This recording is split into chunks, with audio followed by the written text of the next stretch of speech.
Good evening, everyone. A very warm welcome to all of you to tonight's Royal Meteorological Society Yorkshire Centre talk. My name is Kamalika Sengupta. I'm the chair of the Yorkshire Centre Committee, and it's my pleasure to chair this talk tonight. Tonight's talk is the third of our online series of weather-related talks. This talk will be recorded and made available on YouTube in a few weeks' time. For those of you new to our online talks, you will have access to a chat box on the right-hand side of your screen. If you look on the top right, there will be an arrow and a vertical bar. If you click on that, the chat box should open. Throughout the meeting, anytime if you have any questions to the speaker or related to any technical issues, please feel free to use the chat box. I'm very grateful to have some help hosting the meeting tonight. I have with me Samantha Hargreaves as the meeting host who will respond to your chats regarding any technical questions, and Beth Woodham's my co-chair tonight who will be picking up your questions for the speaker as we go along. She will also take over the meeting if I lose connection. The talk is expected to go on for about 30 minutes, and then we'll go through the questions as much as we can for up to 10 minutes or so. Tonight's talk is The Exceptional Winter of 2019-2020 Explored Through Global Teleconnections. And our speaker tonight is Nick Silkstone, Deputy Chief Meteorologist, Met Office UK. Nick did his bachelor's in Earth and Environmental Sciences from Lancaster University between 2004 and 2007. During this time, within a broad degree, he enjoyed specializing in atmospheric science whenever possible. In January 2008, Nick joined the Met Office as an operational meteorologist, and since then he has accrued a vast amount of experience. This includes 7 years of weather forecasting for RAF operations at locations across the UK and Falkland Islands. In 2016, he moved into civil aviation forecasting, where he provided products and advice for UK aviation industry. This was also accompanied by a detachment to open up the Met Office at St. Helena Airport in 2016 and a secondment to Antarctica with the British Antarctic Survey in 2017 and 18. Now a Deputy Chief Meteorologist in the Met Office Guidance Unit, Nick still retains a broad interest ranging from nowcasting, UK medium-range weather forecasting, and global weather guidance for customers ranging from the British government, the European Commission, and the United Nations. Over to you, Nick. Thank you. Can turn on. Hopefully you can see that. Brilliant. Good evening, everyone. Thanks very much for joining. So I'm going to take you through this talk, how sort of operationally as weather forecasters, we use global teleconnections and use them during this past winter. The first thing I should say is it's a little bit of a slow burn. I've got to do some build-up work before I get to how actually we did it this past winter. And the other thing I've noticed that although as weather forecasters we generally have backgrounds of mathematicians or scientists, weather forecasting itself is something of a mixture of art and science due to the time pressures that are upon it. It's often the case that you can't be as scientifically rigorous as you would be if you're actually doing just pure scientific work. Right then, so I thought I'd start off with just showing the timescales of weather forecasting that we have at the Met Office. This ranges from T-0 hours, or T+0 hours, which is basically now, through towards 7 days, and then beyond that until the seasonal scale. Weather forecasters, which includes the role that myself does, we tend to basically specialise and have most of the lead in the forecasting up to around about 30 days, where we then hand over to the scientists who take the lead when we forecast on monthly and seasonal scales.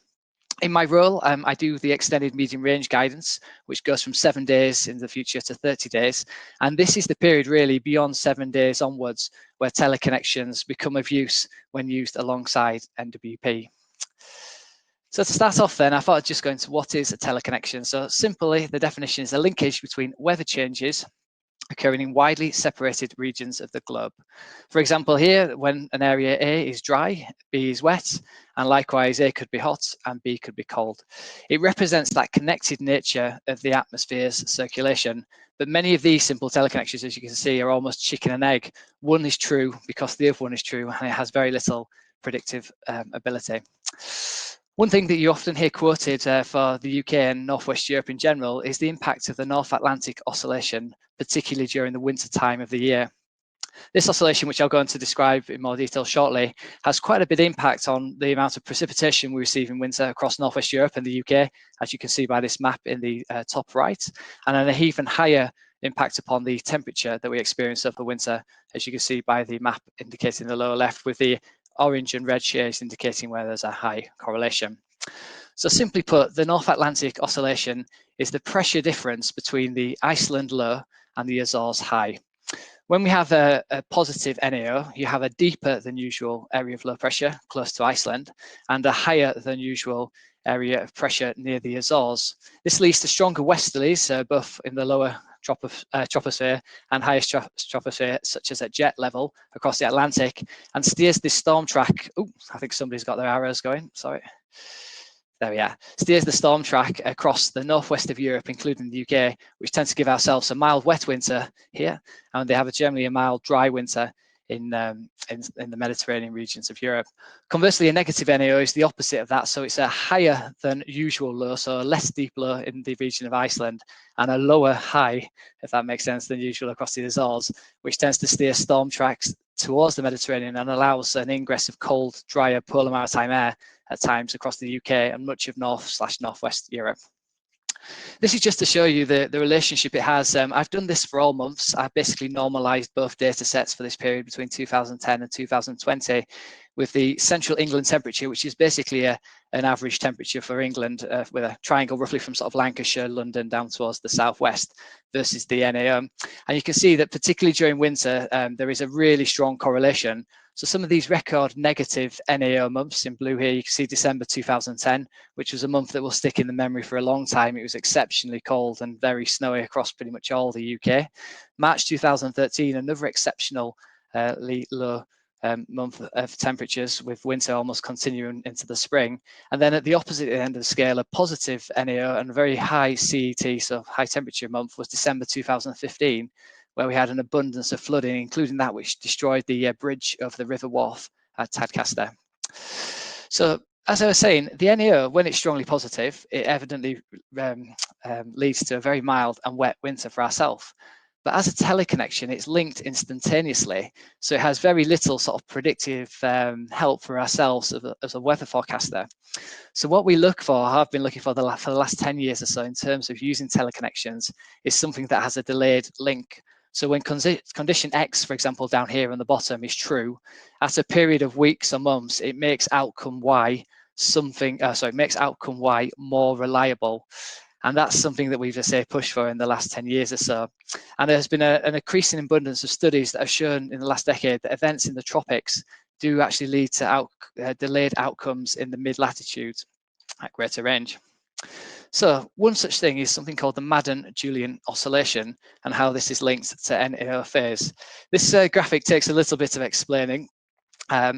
I should say that the 8 phases of the NAO, which are listed down the center of the graphic, almost in the spine. And you can see then that we've got the NAO negative on the left-hand side, and just one to the right of that, NAO positive. And then this is looking at basically how each phase of the MJO favors the NAO oscillation, with a lag time as much as 14 days on the right-hand side of this group of bars, you can see, down to 0 days on the left-hand side. Effectively, all I was trying to show with this is that there are phases of the MJO, for example, phases 2 to 5 in particular, which favor an increased incidence of positive NAO, so that's milder and wetter winters for Europe. And there is a decrease in the amount of negative NAO events during those same phases, whereas opposite, particularly phases 7 through 1, favor a negative NAO of the UK and Europe. And you can see that predictively, this has a scale, up to 14 days, which was found in this study.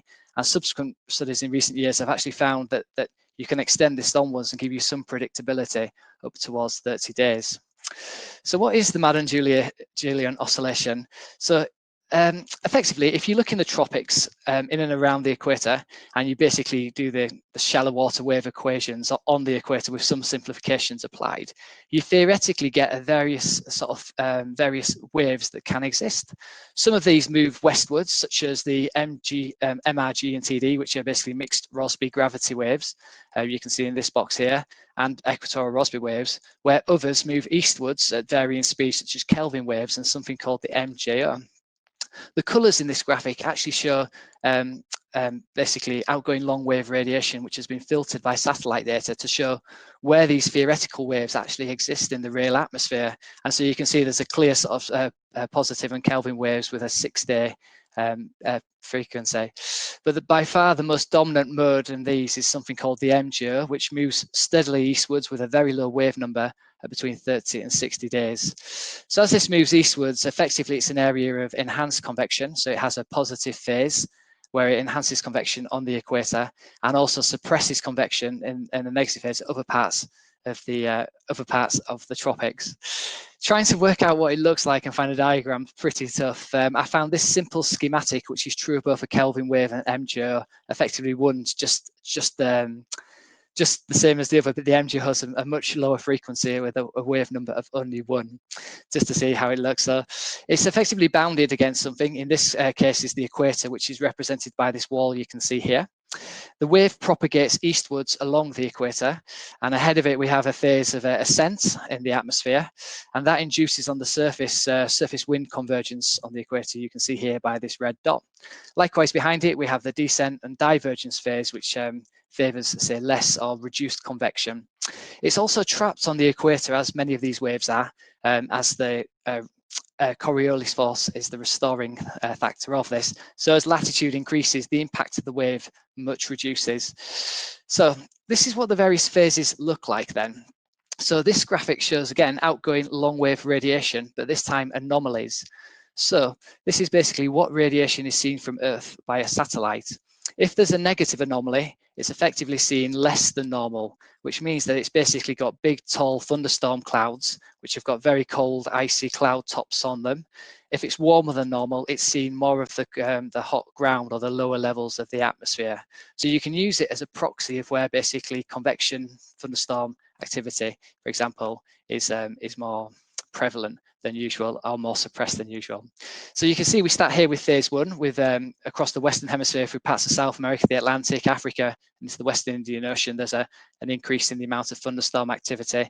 And then this propagates eastwards through the Indian Ocean, the maritime continent, which is Indonesia, the Philippines, that region, eventually through into the Central Pacific, into phase 8, where the whole thing sort of resets and goes back towards phase 1. In here, as well as this eastward moving limb, I first thought I'd highlight something of importance, which is this sort of northward shift you can see here in convection across the tropical Pacific in phase 3, 4, 5, and to a degree in phase 6, which is something I'll come back to again. So the MJO is something that cycles every 30 to 60 days in general. It allows that predictability of the NAO phase. But I must say that that is actually superimposed on top of lower frequency oscillations, things such as El Nino, La Nina, and the Indian Ocean dipole, which have a longevity of much more than that 30 to 60 day mark and move, towards months, if not going on for a year in the case of ENSO. So this is what the MJO looks like in action. I just thought I'd take you through 2 weeks to just show you basically enhanced convection traveling eastwards from satellite imagery. So this was on the 18th of October last year that I took this snapshot. You can see at this stage enhanced convection associated with it in phase 1 across parts of, say, Africa, just facing into the Western Indian Ocean. 1 week later, you can see that convection's moved into the Eastern Indian Ocean in phase 3. And we even have a tropical cyclone forming to the northwest of the MJO oscillation, which is relatively common as well. And then in week 2, so that's 14 days after the previous, the original image, 7 days after the previous, you can see the MJO has now moved into phase 5 across the maritime continent and starting to fringe out into the Western Pacific Ocean. People ask, why does the MGO sort of disappear, or why does the convection associated with disappear once you make it to the international dateline and beyond? And it's to do basically with how dry the air is in the tropics. Once you start to get much beyond the international dateline, you basically come across much drier air in the mid-level. So although the wave itself still propagates, it's not actually seen in convection that much anymore, particularly once you make it across the central eastern part of the Pacific.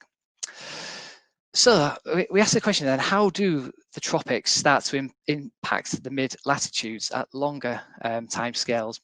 So this was a study done by Adam Scaith in the Met Office in 2016, which we have used since it is published. And in this graphic here, I'm basically showing how the observed precipitation, normally in December, then correlates to the NAO phase in the following January and February. If enhanced precipitation in that zone results in a positive NAO, the colours are basically more towards the yellow and up towards the maroon category. If enhanced precipitation in the zone is in the blue zone, that favours a negative NAO response. What you can see is that basically a negative NAO response is favoured by precipitation being above average in the central, or right on the equatorial Pacific, right on the equator, should I say, in the tropical Pacific, with this area here, this blue ringed box indicating where, so you can see it's just blue shading basically end to end. We then have various areas that favour positive NAO, which include the maritime continent, when there's enhanced convection here in December, and likewise a northward shift in precipitation across the Pacific. We also have small effects as to that, although it is more mixed across the Indian Ocean and also the equator in the tropical Atlantic.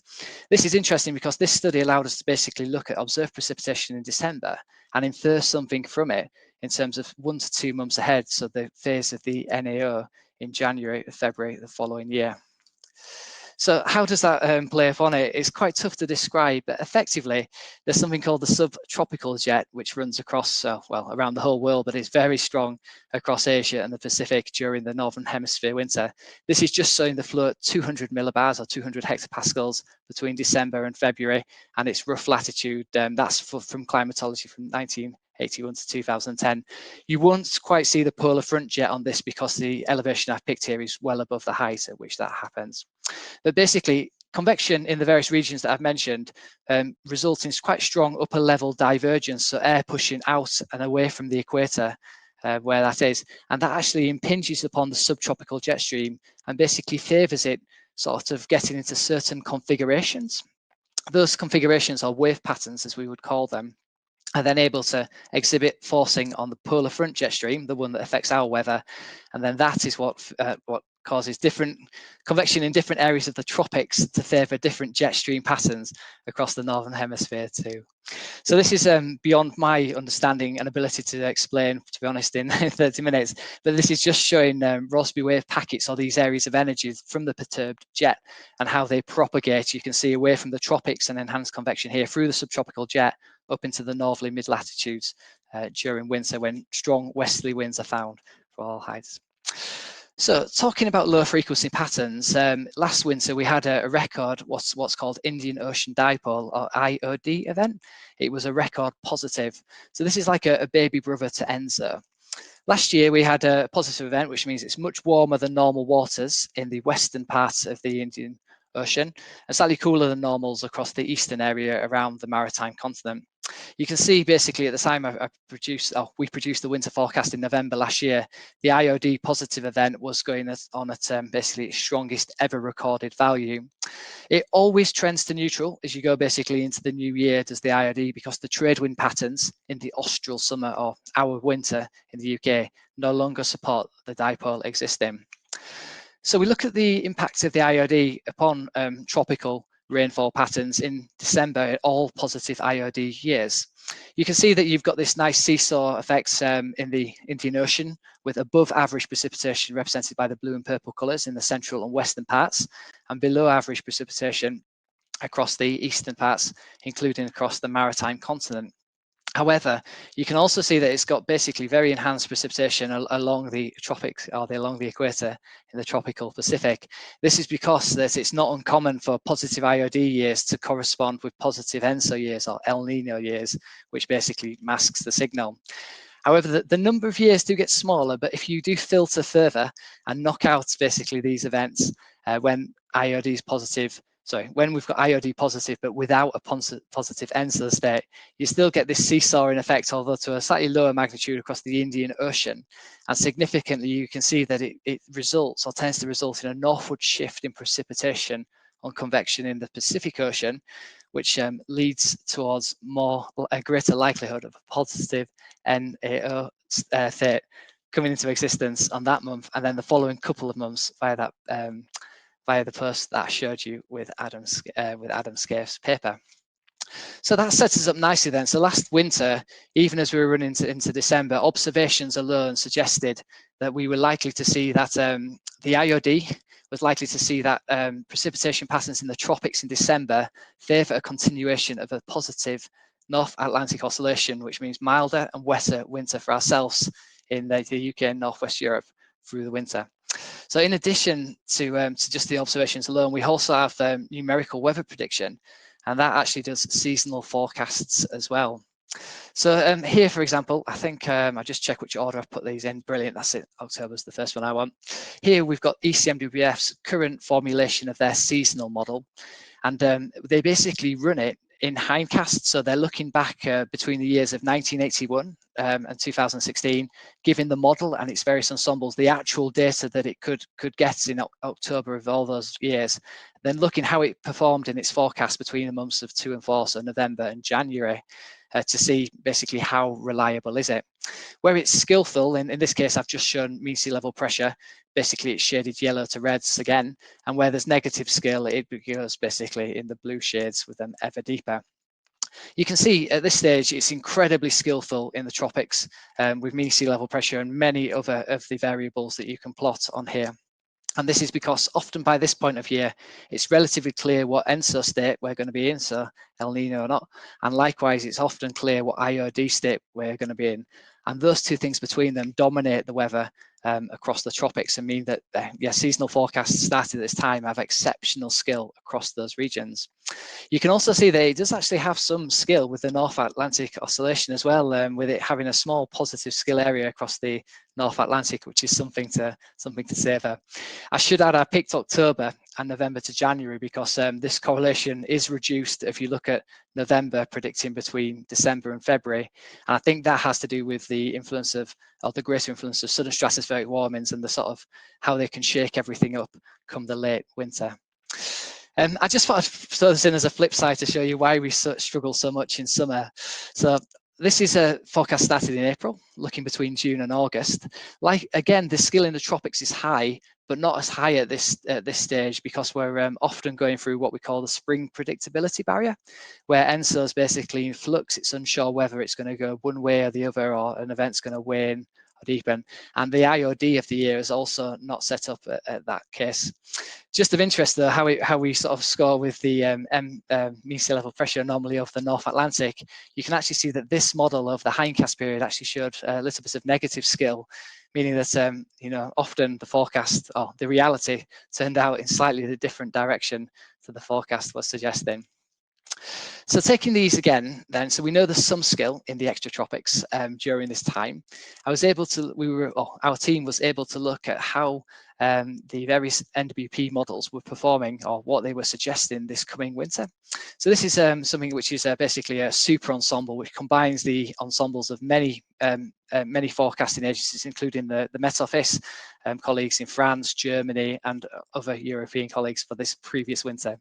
So this forecast started in November and was valid for December, January, and February between 2019 and 2030, and looked at the mean sea level pressure pattern.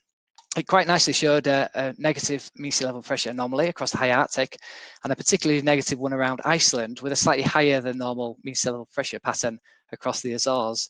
Effectively, this was signalling a positive NAO continuing, which we had through the autumn to that point through much of the winter, and it was a pretty strong signal this for seasonal things.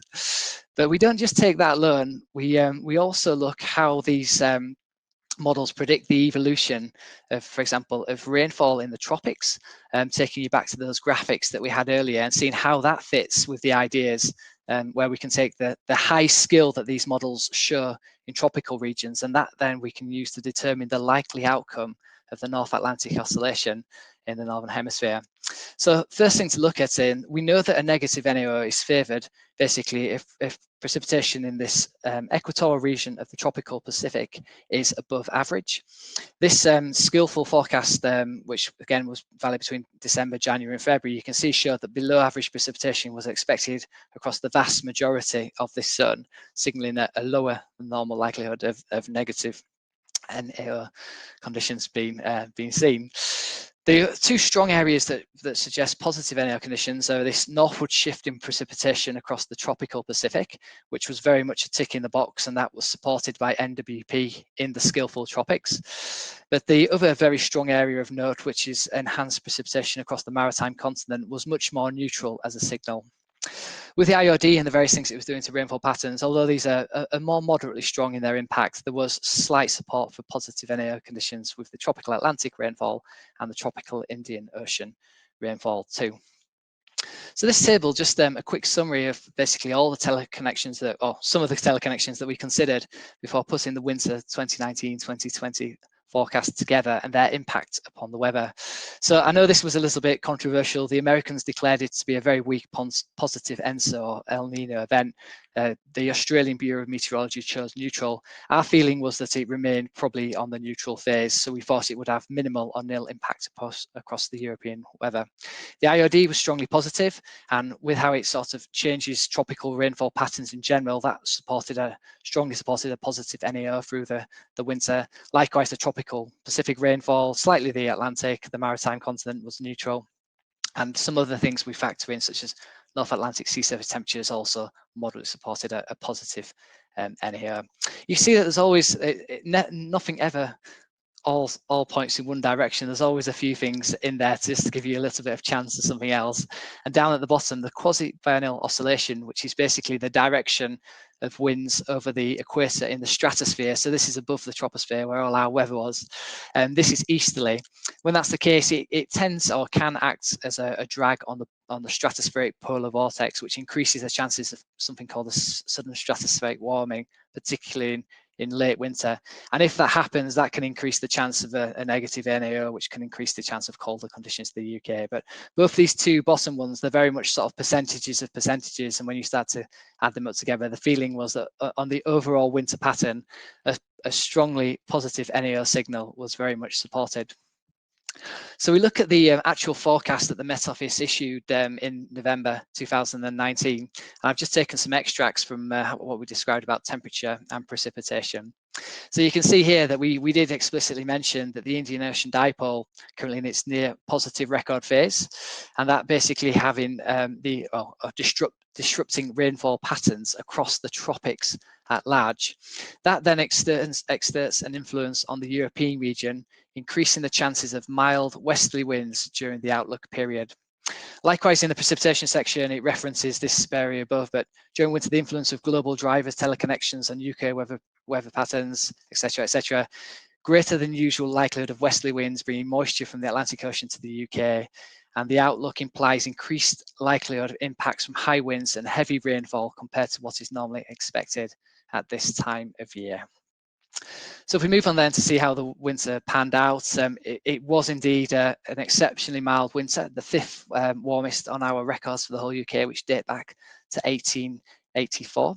And likewise, an exceptionally wet winter in records that date back to 1862, with all but the very far, say, northeast of the country experiencing above average rainfall, which in itself you can say is a signal of a positive NAO, because marked westerly winds tend to lead to rain shadow effects to the lee of the high ground across parts of eastern Scotland and the northeast of England too. In terms of impacts, they were plentiful. Even before the winter started, we had a positive NAO, so mild, wet, westerly, continuing through November, which brought the flooding on the River Don. You remember Fish Lake, Sheffield, parts of Doncaster. That was in the water for weeks in November 2019. And through the winter then, we again it was a positive NAO winter overall, but an exceptionally wet and mild month in February 2020, with the flooding on the River Calder in the Yorkshire region, and also the very significant flooding which affected the catchments that all fed into the River Severn.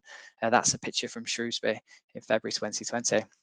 In terms of losses, the UK insurance industry suffered a total loss of approximately £650 million over the winter from flood and wind related events, which is quite something. And I think it was the largest losses that they had seen since 2015, and then the previous really exceptionally wet December. So just to summarize then, you often get asked the question as a weather forecaster, what's the point in seasonal and long range weather forecasts? They're always wrong, you never get it right. And people still refer back to the barbecue summer debacle around about 2010. I would hit back at that and say that seasonal forecasting is skillful. It's exceptionally skillful in the tropical regions. And as a result, when you're doing seasonal forecasting, you run these models for the whole globe. You don't just do the tropics alone. So just by a fallout from that, you're always going to get a forecast or some NWP for the mid latitudes too. I would admit, however, that it definitely shows limited skill in the mid latitudes, especially in the summer half of the year, with skill somewhat higher in the winter half from an NWP perspective. But that's the key point for myself. At times, teleconnections allow us to see through this signal and to take current conditions and the more skillful NWP seasonal forecasts from the tropics, and then use these teleconnections to deduce more probable outcomes on the seasonal scale in the mid latitudes, as is helpful, such as in winter 2019 to 2020. So that's just a very brief thing of what we thought was the dominant teleconnection during the past winter. Yeah, I hope that's given you an insight into the way we think and work. And yeah, thanks for your time, and I will take any questions. Thank you, Nick, for excellent talk. This is all quite new to myself, and I'm sure to many of our audience. We do have some questions for you. To start off, we had a question from somebody when you were around slide 19, and it was basically, what does the black line represent? Is it possible to go back to, I noticed it was slide 19 when this question was asked, but it could have been before that. So just if you could explain any black line.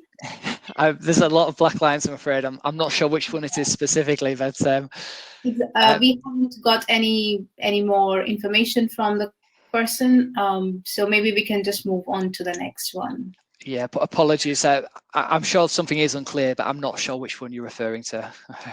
Yeah, I'll move on to the next one. Yeah. Why was the IOD value so large last year? Oh God.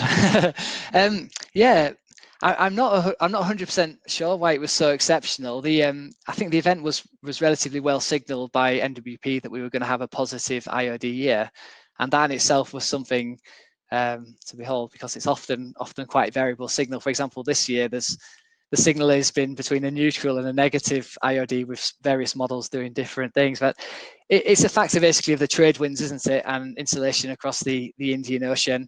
And I'm guessing the near record strength must have been because the trade winds on the equatorial region or the easterly trade winds were stronger than usual or stronger than normal.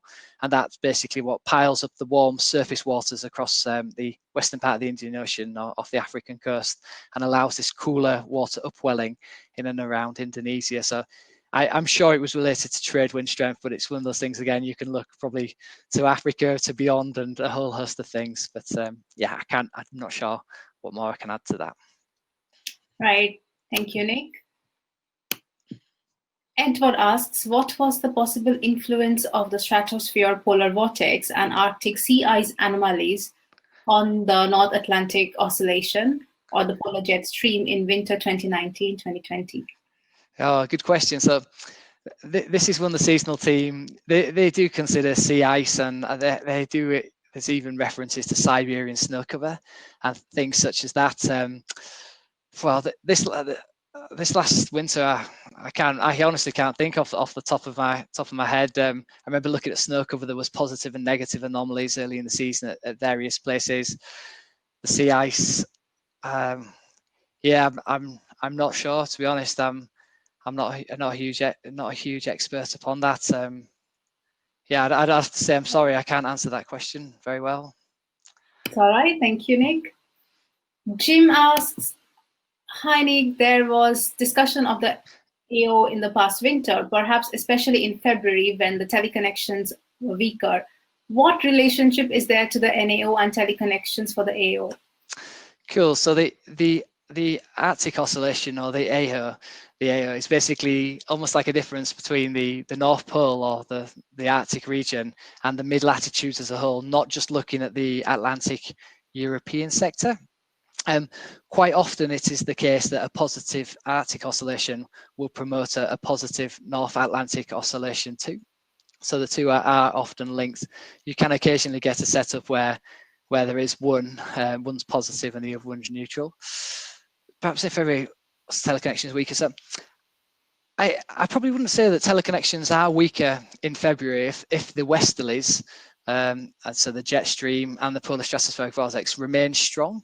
So I think during this past winter, the teleconnection probably still teleconnections from the tropics to the Arctic was probably still quite strong and still ongoing. It's only once that westerly wind's disrupted that it inhibits the ability for waves to continue to propagate from the tropics up towards the Arctic, that I think it makes a difference. So in summary, generally a positive AO often equals a positive NAO. The Arctic oscillation looks at the full globe, whereas the NAO just looks at the Atlantic European sector. Cool, thank you, Nick. Margaret asks, could the unusually high IOD values have caused the Godzilla Saharan dust plume discussed by Claire Reiter at the last meeting? Oh, good question. No, so the IOD breaks down in around the turn of the year, December, January, as the trade winds change, as the monsoon moves into northern parts of Australia during the boreal summer. So the IOD has gone back to neutral pretty much by that point. The main impact of the IOD was it did actually wet large parts of sort of Eastern Africa quite a lot during last autumn. So yeah, it was a very wet period there. So that actually might have made Africa a little bit greener during this spring and summer part of this year compared to dry. But the impact upon that plume was, I don't think that'd be easily found or linked. They're quite different. Thank you, Nick. Ian asks, if I remember rightly, November 2019 was a negative NAO month with low pressure tracking further south than usual and bringing below average temperatures and wet weather to the central, southern and eastern Britain. The positive NAO set in for December and then persisted through mid-March. This is like a comment. Yes, yeah, he is correct in that. So the storm track, although it was still not as far south as the Mediterranean, for example, the storm that brought the flooding across Yorkshire on the River Don and Fish Lake, that was an area of low pressure which tracked across basically central and southern parts of the UK, with the easterly winds basically driving the precipitation into the eastern part of the Pennines, which are usually sheltered from the high ground of Wales and the western part of the Pennines. Which was the case. He is probably well, he will be correct on that stage. I suspect the cooler than average temperatures were mostly across central and northern parts of the UK, probably nearer average in the south. From memory, here at my own weather station in Exeter, I think I had a relatively normal month last November. Right, yeah. Alan asks, can you assimilate the teleconnection observations into the NWP predictions? Well, I don't think that would be done. So that'd be, for example, using NWP output in the tropics to infer a likely NAO case in the mid-latitude. So currently, I think that is largely done through humans and just like the human eye, how we look at that. And if you were to feed this into NWP, it would be something you wouldn't do in the models themselves, but possibly in post-processing. For example, you might look at areas of enhanced and suppressed convection in the tropics, and looking at almost analogues and working how that had influenced patterns during previous winters, how it was likely to influence it during the following winter. So it is something that could possibly be done to a degree and studied in post-processing, but I don't think it would be fed into the NWP itself. Okay, thank you. Antonio asks, could there also be a link with QBO and solar activity, which has been very low in recent years? Can these two elements affect NAO and other indices? So yes, the main connection we look at between an easterly QBO, as we had last winter, so the polar stratospheric vortex, basically when night falls across the stratosphere in the high Arctic, there's basically no sunlight getting to the region. So effectively the area cools, the thickness of the atmosphere gets lower, and it produces basically an inwards gradient towards the pole, which causes a strong westerly wind to propagate and circulate around. If you have an easterly QBO, the theory is that basically acts opposite to the stratospheric polar vortex and causes it to be weaker than normal, and a greater chance that it will disrupt and lead to a sudden stratospheric warming.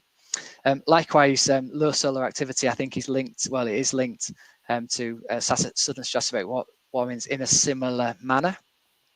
So those two elements, I agree, they can affect the NAO phase, particularly if there has been a sudden stratospheric warming, which then is basically like shaking the dice. And if that happens, it can completely change the pattern for weeks and months. Well, beyond that point, pretty much through to the end of winter at times if it doesn't reform. Right. Thanks, Nick. Claire asks, what are your views on the usefulness of the QBO now in seasonal forecasting, given recent disruptions? Yeah, it's had a strange one this year. So the easterly never really descended that low, and it's the QBO has gone back westerly for this current one. But as many of these things, it's amazing how much we don't know in meteorology when it comes to this. We often find things after the event, which you think, oh, that would explain it, but seeing it in advance is something quite something more of a challenge. The usefulness of the QBO, I think it's one ingredient in a very large sum which spans multiple teleconnections. From, say, SSTs, people do refer to sea ice cover, snow cover, and other bits and pieces. So I'd say that there has been some work that has shown it has some skill on forecasting sudden stratospheric warmings. It has some use, but it's a very small part of the overall much bigger picture and puzzle. Mm-hmm. Thanks, Nick. Last question. Tyler asks, did the strongest IOD on record lead to the very long duration of the positive NAO in winter, especially from January to March? So, yeah, possibly. So I believe it did disrupt convection in the tropics, probably through till at least January, if not beyond that. So that favoured a positive NAO state.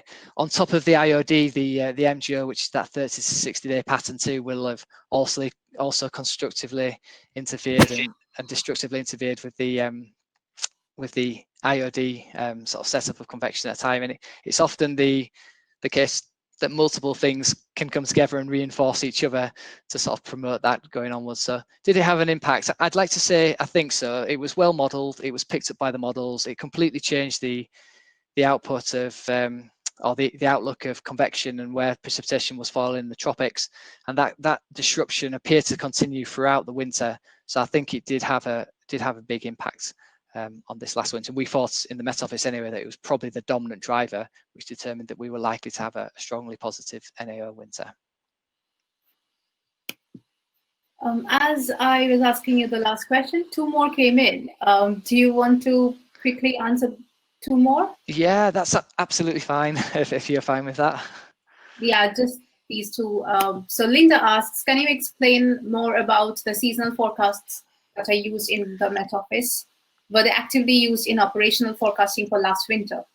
Yes, so it's not very well advertised, but if I just flick through to these slides, you can see that I've produced links on all the bottom of these slides. This is the web address down at the bottom where you can access what we call the civil contingencies forecast.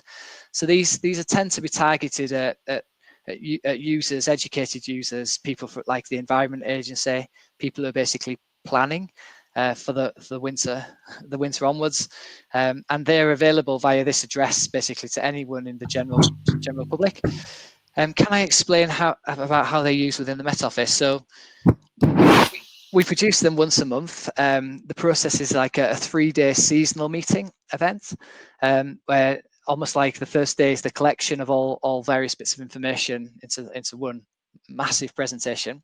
Day 2, this presentation is gone through with normally 2 or 3 forecasters in the room and a whole group of Met Office scientists, and we talk through the various signals in all aspects and what they're likely to mean for our winter forecast. And then we look at what the NWP signal alone is for the coming winter, and then we work out from the teleconnections often how to tweak the signal. Is that signal being supported by teleconnections? Are the teleconnections slightly sort of against the raw NWP signal for temperatures and precipitation in the UK? And thankfully this last winter NWP said positive NAO, teleconnections are the ones that we thought were dominating supported the positive NAO, so it all worked well. And throughout this last winter in an operational environment, we never saw anything looking at forecasting out to 30 days or less that really suggested, the winter was going to go any other direction than, be mild and at times pretty wet. Thanks, Nick. Last question by Paul. Does a sudden stratospheric warming look more likely this winter? So we've still not made it beyond, well, we've made it a little bit beyond the predictability barrier, and this winter it's looking like we have a reasonable chance of a negative IOD index, but that's probably going to be dominated, or probably I should say, there's a much higher than usual likelihood of a La Nina effects occurring this winter, which again, if you believe the seasonal models, this is often the case, it will produce basically well above average precipitation across the maritime continent and well above average precipitation northward shifted again in the tropical Pacific.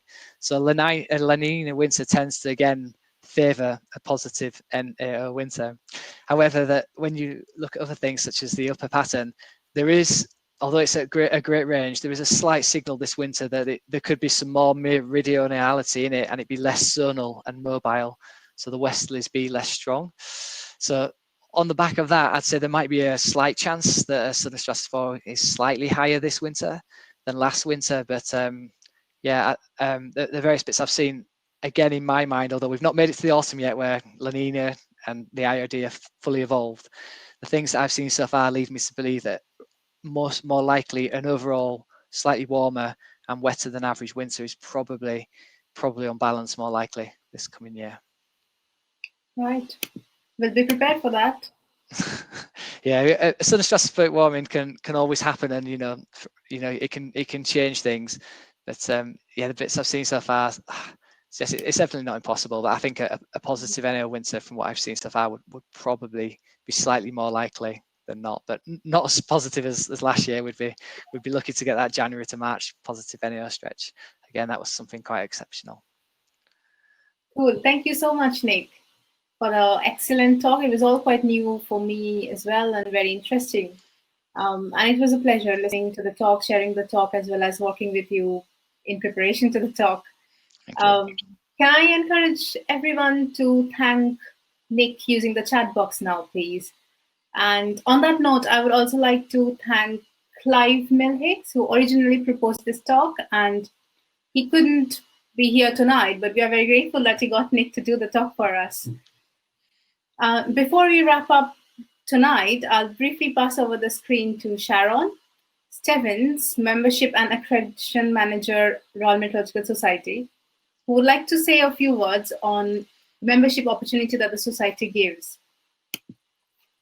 Over to you, Sharon. Thank you very much, Kamalika, and excellent talk, Nick. Certainly some new words for me tonight, I must admit. Thank you very much, everyone, for just giving me the opportunity to take no more than 2 or 3 minutes of your time to quickly talk to you a little bit about membership of our Mets. So my name is Sharon. I've been here for 6 months, and my role is to manage all aspects of the membership and accreditation for both new and existing members.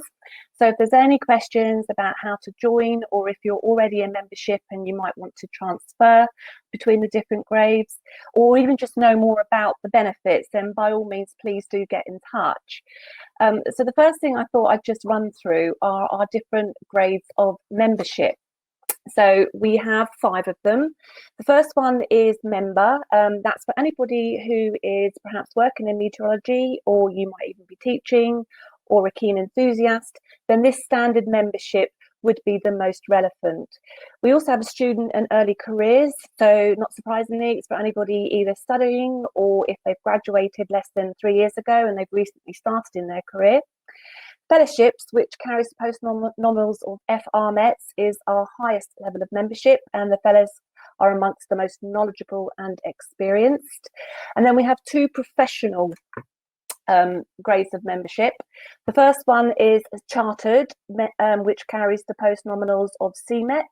It is the highest level of professional recognition in meteorology, and no matter what discipline or sector you work in, achievement of the CMET demonstrates competence at the very highest level and is relevant to consultants, academics, and also operational meteorologists. And then finally, we also have our registered meteorologist, which carries the post-nominals of RMET. It's for members pursuing a career in meteorology, and it's aimed usually at the early career professionals, but it can also assist with your career development. So the next slide is just a little bit of highlighting a few of the membership benefits. This is by no means all of them. So we have our monthly weather magazine, which acts as a bridge between the interests of those having a professional interest against a general interest in weather.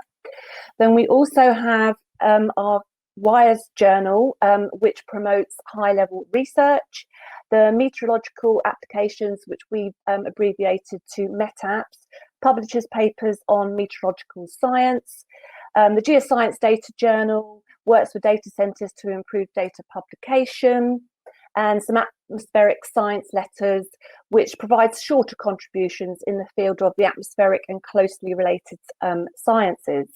There's a monthly e-newsletter which goes out to all our members, providing information about the latest news, events, and just general membership updates. We're obviously able to host events virtually now, making attendance much easier.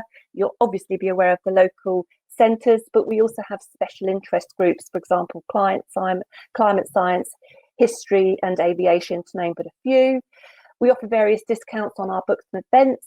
And as a member, you would have exclusive access to our CPD recording tool called Access, where you can create, manage and submit various CPD reports. And this is also where you would apply for your CMETs and your RMETs. That's all I wanted to go through with you this evening. I'm conscious that, we've already had a fantastic talk by Nick, but thank you very much for just giving me the opportunity to quickly run through, a few of the benefits of membership. If you have any questions, then by all means, please do get in touch with a member of the team. I've put the email address up there, but alternatively, you can go online where there's a lot more information about what I've run through very, very quickly this evening. And also, if you do decide you want to join, there's also information about how you might do that too. So thank you very much. I'll hand back to Kamalika now, and enjoy the rest of your evening. Sharon, and thanks to each and every one of you who have joined us tonight. We hope you'll join us again. Our next talk is on September 23rd. It's titled The North Atlantic Jet Stream, Greenland Blocking and Climate Change Effects on UK Extreme Weather. It's by Professor Edward Hanna from University of Lincoln. If you have any feedback for us, or if you want to subscribe to our email list, please feel free to get in touch. Our email address, you can find us on Facebook, and our email address is yorkshire@rmets.org. Thank you very much. Have a good evening.